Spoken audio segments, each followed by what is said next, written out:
Let's talk about the welfare state here first, Mark, where you saw Jason Clare suggesting that the $1,500 payment, which is applicable to Melbourne, it should go national. Of course, it's free money. But of course, that's not the reason why the virus is out of control in Victoria. Well, that's right. And, you know, we're going to have this public debt for a hell of a lot longer than the virus itself. And there's got to be some limit on spending. In New South Wales today, there's a handful of people in intensive care with the virus. The numbers of infections on a daily basis have been consistently under 20. It's hard to argue for a new round of welfare spending when, if there is a need, it's got to be concentrated in Victoria, where there's obviously a much more serious issue and problem. So, you know, the Labor formula of you see a problem, throw money at it, doesn't stack up. There's got to be some restraint at some stage, and, you know, Jason Clare needs to understand that.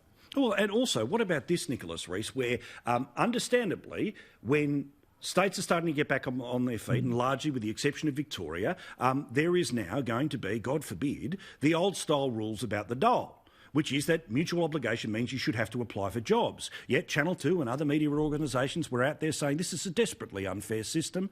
Well, I'm sorry, you have to have mutual obligation for the dole when there is the opportunity to go and get employment. You can't get that at the moment in Victoria. You can get it right now in WA.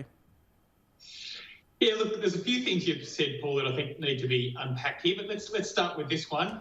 Look, I broadly support mutual obligation, as you do. Good then, let's move on. I don't know that, you know, mutual obligation applies all the time, and when you've got an economy which is as flat as a pancake as Australia's is at the moment, where you've got a million people unemployed, probably more like 1.5 million people actually who are unemployed, and then you're making them fill out paperwork to show that they've gone for 4 jobs per month.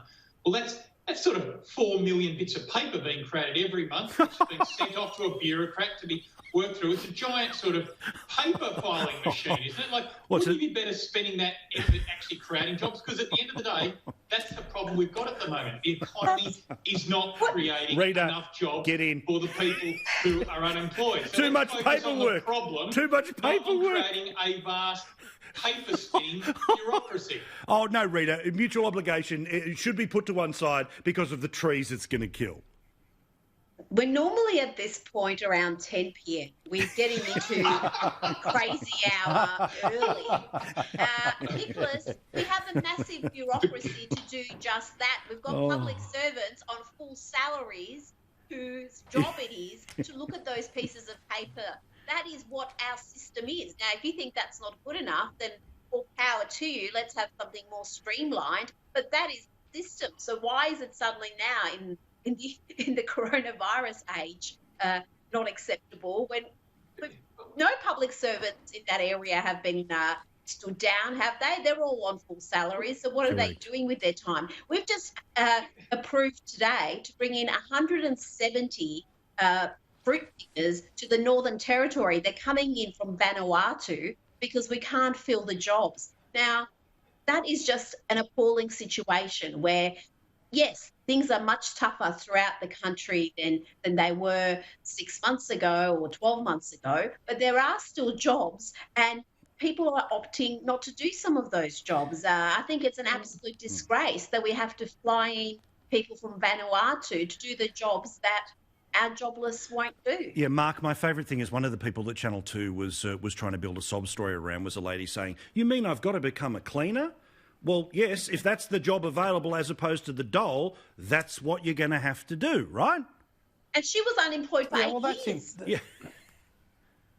Well, that's important, but you know, can I just put in a thought here, a reality out of this recession that we've got more blameless unemployed in this recession than ever before. There's a whole bunch of people, and some of them will be even business owners. They've lost their business, they lost their job because of the coronavirus. So they were working hard, they paid their taxes, they did the right thing, and say they're in the hospitality or the fitness industry, one of these that's very much exposed, and they're out of work, particularly when the JobKeeper ends. Now, I think we need government attitudes and hopefully business attitudes to recognise that those people who, through no fault of their own, have become unemployed, possibly for the first time in their life, they should have the priority in coming back to their job. Hopefully jobs similar to what they had before. And the worst thing we can do in this environment is go back to big immigration numbers where you've lost your job through no fault of your own. You've got to compete against people coming from overseas to get back into the workforce. So I think we need a bit of understanding about the special nature of this recession and make sure that in particular the blameless unemployed are not competing against big numbers of people joining the labour force from overseas. Immigration is low now for obvious reasons, but it should stay low into the foreseeable future to give those people a chance to get back into work, hopefully the job they used to have.